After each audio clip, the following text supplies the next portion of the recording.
इतिहास में हुए उस एक युद्ध के समर भूमि की कल्पना आप कीजिए कि महाभारत का युद्ध समाप्त हो चुका है। सारे लोग युद्ध से थककर भीगी आंखों से बचे हुए लोग कुरुक्षेत्र के समर भूमि में हुए रक्तपात को अपलक निहार रहे हैं। सभी के मन में यही प्रश्न था कि अगर दुर्योधन केवल 5 गांव दे देता तो आज 1 अरब 66 करोड़ समुदाय की मृत्यु नहीं हुई रहती। दिनकर जी द्वारा रचित कुरुक्षेत्र रचना के एक अंश को मैं आपको सुनाने जा रहा हूं।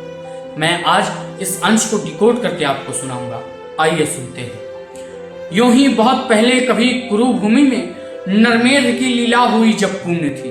अर्थात कि बहुत समय पहले कुरुक्षेत्र की भूमि पर जब नरमेध यानी कि मनुष्यों की बलि का खेल यानी महाभारत युद्ध अपने चरम पर पहुंचकर समाप्त हो चुका था। पीकर लहू जब आदमी के वक्ष का वज्रांग पांडव भीम का मन हो चुका परेशान था। अर्थात कि जब भीम जो वज्र के समान शरीर वाला था शत्रुओं का खून पीकर शांत हो चुका था, यानी युद्ध और प्रतिशोध से उसका मन अब शांत हो गया था। और जब व्रत मुक्त केशी द्रौपदी मानवी अथवा ज्वलित जागृत शिखा प्रतिशोध की, अर्थात कि जब द्रौपदी जिसने प्रतिशोध का व्रत लिया था और बालों को खुला रखा था व्रत मुक्त केशी, अब वह केवल एक स्त्री नहीं रही, वह प्रतिशोध की जागृत अग्नि बन चुकी थी। दांत अपने पीस अंतिम क्रोध में रक्तवेणी कर चुकी थी केश की, केश जो 13 वर्ष से थे खुले। द्रौपदी अपने अंतिम क्रोध में दांत पीस रही थी और अपने बालों की वेड़ी यानी कि चोटी शत्रु के रक्त से बांध चुकी थी।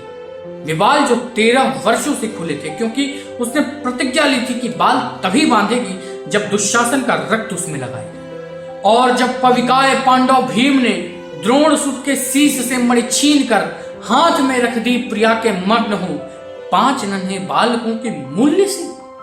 और जब पवित्र काय पवित्र शरीर वाला भीम जो द्रोणाचार्य के पुत्र अश्वत्थामा के सिर की मणि यानी कि रत्न जो जीवन की शक्ति का प्रतीक था छीनकर द्रौपदी को दे दी, जैसे वह 5 मरे हुए पुत्रों का मोल चुका रहा हो, क्योंकि अश्वत्थामा ने द्रौपदी के 5 बेटों की हत्या कर दी थी। कौरवों का श्राद्ध करने के लिए याकिरों ने को चिता के सामने शेष जब था रह गया कोई नहीं, एक वृद्धा एक अंधे के सिवा। कौरवों में अब कोई नहीं बचा था जो उनके लिए श्राद्ध कर सके, जो उनको श्राद्ध दे सके या उनकी चिता के सामने रो सके। केवल 2 लोग ही शेष थे, एक बूढ़ी स्त्री गांधारी और एक अंधा पुरुष धृतराष्ट्र।